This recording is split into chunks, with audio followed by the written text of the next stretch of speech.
Jagtial rural చల్గిల గ్రామంలో పట్టభద్రుల ఎన్నికల ప్రచారంలో భాగంగా కాంగ్రెస్ పార్టీ రూరల్ మండల అధ్యక్షుడు జున్ను రాజేంద్ర అధ్యక్షతన నిర్వహించిన పట్టభద్రుల సమావేశంలో ముఖ్య అతిథిగా పాల్గొన్నారు పట్టభద్రుల ఎమ్మెల్సీ జీవన్ రెడ్డి. ఇవాళ ప్రభుత్వం అంటే బేసిక్గా తెలంగాణ రాష్ట్ర ఏర్పాటు ఉద్యమమే అన్నాడు. నిధులు నీళ్లు నియామకాలు అనేటువంటి ఒక భావనతోని రాజకీయాలకు అతీతంగా అందరం ఉద్యమించడం జరిగింది. రాష్ట్రం ఏర్పడ్డట్టయితే మనం స్వయం పాలన వస్తుంది. ఇక మెరుగైన రీతిలో ఏదైతుందో మనం రాష్ట్రాన్ని అభివృద్ధి చేసుకునే అవకాశం వస్తుంది, సమాజాన్ని తీర్చిదిద్దే అవకాశం వస్తుందని చెప్పని అందరూ కూడా తెలంగాణ వైపు మొగ్గింది. రాష్ట్రం ఏర్పాటు చేసుకున్నాం. రాష్ట్రం ఏర్పడ్డ తదుపరి ఏదైతుందో వీళ్ళ కేసీఆర్ గారు ఉద్యమ నాయకుడిగా ఆయన భావించారు. వాస్తవం కూడా చెప్పట్టు మనం దాన్ని కాదని లేమని చెప్పట్టుంది. వీళ్ళ కేసీఆర్ గారిని ఒక ఉద్యమ నాయకుడిగా గుర్తించి ఏదైతుందో రాష్ట్రం ఏర్పడ్డ తొలినాళ్లలో 2014లో ఏదైతుందో మనం ఎమ్మెల్యే గెలిచినాం అన్నాడు. ఇక్కడ మనం ఎమ్మెల్యే గెలిచినాం జగిత్యాలకి. ఇక రాష్ట్రం ఏదైతుందో ఓ ఉద్యమ నాయకుడు ఆయనకైతే అవగాహన ఉంటుంది రాష్ట్ర అభివృద్ధి పట్ల అనే ఒక భావనతో ఏదైతుందో మరి ప్రభుత్వం ఏర్పాటు చేసే అవకాశం కేసీఆర్కి ఇచ్చింది టీఆర్ఎస్ పార్టీ. 2 పర్యాయాలు వచ్చింది ఆయనకి. దశాబ్ద కాలం చెప్పంటాం. సరే, ఈ దశాబ్ద కాలంలో కొంత మేరకు చేసింది. కానీ ముఖ్యంగా ఏ యువకులు విద్యార్థులు నిరుద్యోగ యువత రాష్ట్ర ఏర్పాటులో ప్రధాన పాత్ర పోషించిందో వాళ్ళ గురించి మాత్రం ఏదైతుందో మరి ఆయన ఆశించిన మేరకు చేయలేకపోయిందని చెప్పి చెప్పక తప్పదని చెప్పండి. విద్యార్థులకు ఏం కావాలి? మెరుగైన విద్యా సదుపాయాలు కావాలి, మంచి విద్యా బోధన కావాలి, వాళ్ళ భావి జీవితం తీర్చిదిద్దబడే విధంగా ఏదైతుందో ఉపాధి పొందటానికి అవకాశాలు కావాలి. నిరుద్యోగ యువతకు ఏదైతుందో ప్రత్యక్షంగా ప్రభుత్వ పరంగా ఉద్యోగాలు కల్పింపజేయబడాలి.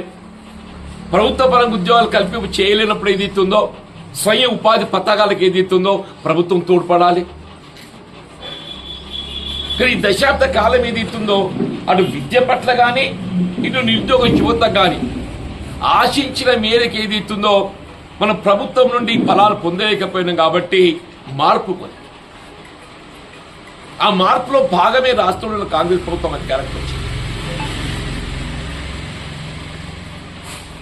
2 పర్యాయాలు టీఆర్ఎస్ పార్టీకి అవకాశం ఇచ్చి మనం ఆశించిన రీతిగా ఏదైతుందో వాళ్ళు పాలన కొనసాగలేదు. ముఖ్యంగా విద్యార్థులు నిరుద్యోగ యువతను వాళ్ళు నిర్లక్ష్యం చేసింది. కాబట్టి మరి కాంగ్రెస్ అధికారానికి వస్తే విద్యార్థులు నిరుద్యోగ యువతకు మెరుగైన సదుపాయాలు కల్పించే భావనతోని ఒక మార్పు కోరి కాంగ్రెస్ పార్టీ అవకాశం. మన ఎన్నికల్లో మన ప్రణాళిక కొన్ని వాగ్దానాలు చేసినాం, కొన్ని అమలు చేయగలిగినాం, ఇంకా చేయవలసినవి మిగిలి ఉన్నాయి. అంటే ఏంటంటే ఇప్పుడు మన ఎన్నిక ప్రణాళిక అనేది రాబోయే 5 సంవత్సరాలు దృష్టిలో ఉంచుకొని మనం ప్రణాళిక రూపొందిస్తాం. అమలు చేయవలసిన కార్యక్రమాలు ఏదైతే నిర్దిష్ట కాల పరిమితి మనం 5 సంవత్సరాలు పెట్టుకుంటాం. ఈ 5 సంవత్సరాలు దేనికి ప్రాధాన్యత ఇవ్వాలి, 5 సంవత్సరాలు దేనికి ప్రాధాన్యత ఇచ్చి అమలు చేయాలని ఆలోచనతో ముందుకు పోతాం. ఇప్పుడు మిత్రుడు శ్రీనివాస్ మాట్లాడుతూ పెన్షన్లలో ఏదైతుందో మనం వాళ్ళకు అధిక లబ్ధి అనుకూరుస్తామని చెప్పాను, అనుకూర్చలేకపోయినాం. కాబట్టి అది కొంత ఇబ్బందికరంగా ఉంది మనకు అని చెప్పాను. వాస్తవం చెప్పండి.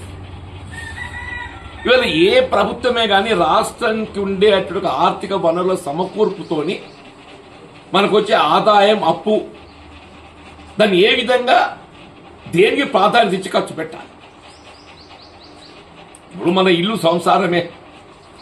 ఇల్లు సంసారం అన్నప్పుడు ఏదైతుందో ఇల్లు కట్టాలంటే ఎప్పుడు పోతాం? కొద్దిగా మిగిలిన నిధులు మనకు ఉన్నప్పుడు ఏదైతే ఇల్లు కట్టడానికి పోతాం.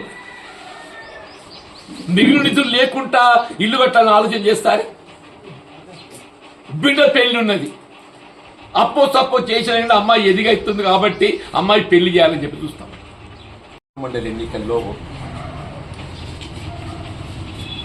మనందరి అంటే మీ అందరి యొక్క మద్దతు కూడగట్టాలనేటువంటి ఒక భావనతోని ఈరోజు మన జగిత్యాల మండల కాంగ్రెస్ అధ్యక్షులు గతంలో సర్పంచ్గా బాధ్యతలు నిర్వర్తించి గ్రామ అభివృద్ధికి తోడ్పడినటువంటి రాజేందర్ గారు అట్లాగే పులాస గ్రామ సర్పంచ్ కూడా బాధ్యతలు నిర్వర్తించి ప్రస్తుతం బ్లాక్ కాంగ్రెస్ అధ్యక్షులు ఉన్నారు గాజంగి నందన్న గారు, పెద్దలు గతంలో మాజీ సర్పంచే కానీ ఎంపీటీసీ కానీ ఎవరికి ఏ సమస్య వచ్చినా కానీ ఏదైతుందో పరిష్కారానికి తోడుండేటువంటి పెద్దన్న గారు, యువజన కాంగ్రెస్ అధ్యక్షులు, మిత్రులు, ముఖ్యంగా మన చెల్లెల గ్రామానికి చెందినటువంటి పట్టభద్రులు, రైతులు, యువ సోదరులు, కాంగ్రెస్ కార్యకర్తలు, అభిమానులు అందరికీ నేను హృదయపూర్వకంగా నమస్కారాలు చెప్తూ, వాస్తవంగా చెల్లెల గ్రామంతో నాకున్నటువంటి ఒక అనుబంధం మీకు తెలియదు కాదు. నాకు నేనైతే దాదాపు 4 దశాబ్దాలు గడుపుతుంది. నేను 83లో మొట్టమొదటిసారిగా ఎన్నికల్లో పోటీ చేసినప్పుడు, అంటే అప్పుడు చెల్లెల్ జగిత్యాల పంచాయతీ సమితిలో భాగం. నేను ఏదైతుందో మల్యాల పంచాయతీ సమితికి అధ్యక్షుడు పనిచేశాను. ఆయనకు అనేది ఇస్తుందో నన్ను ఒక యువకుడిగా, విద్యావంతుడుగా, మరి ప్రగతిశీల భావాలతో ఉన్న అటువంటి ఒక అభ్యర్థిగా గుర్తించి ఆనాడు చెల్లెల గ్రామం నాకు అండగా నిలవటం, మరి ఎన్నికల్లో గెలవటం, తదుపరి అప్పటికెళ్ళి ఇప్పటి వరకు కూడా చెప్పట్టున్నాం. సరే, ఒక ఎన్నికల్లో మనం ఆశించిన ఫలితం పొందుతాం, కొన్ని ఎన్నికల్లో ఆశించిన ఫలితం పొందాం. కారణాలు అప్పటి పరిస్థితుల్లో ప్రభావం చెప్పండి. మనం ఇన్ని చేసినా కానీ ఏదైతున్నదో మరి మనం అనుకున్న ఫలితం పొందలేకపోవటానికి అప్పటి పరిస్థితులు, రాజకీయ కారణాలని చెప్పని భావించక తప్పదని చెప్పండి. అంటే నాకు నేను చేశానని చెప్పిన కాదు, కానీ నాకు చలిగలు చూస్తుంటే అంటే నిజంగా చెప్పినప్పుడు నేను ఇప్పుడు ఎన్నికల ప్రచారం ఆరంభించేయాలని చెప్పంటే చలిగలకి వెళ్ళి ఆరంభించేయాలని చెప్పి భావించేవారు, తలంచేవారు. ఇప్పుడు పెద్దన్న సర్పంచ్ గుండే చలిగల గడిల మీటింగ్ పెట్టి అప్పుడు మనం ఎన్నికల ప్రచార కార్యక్రమం ఆరంభింపజేసాం.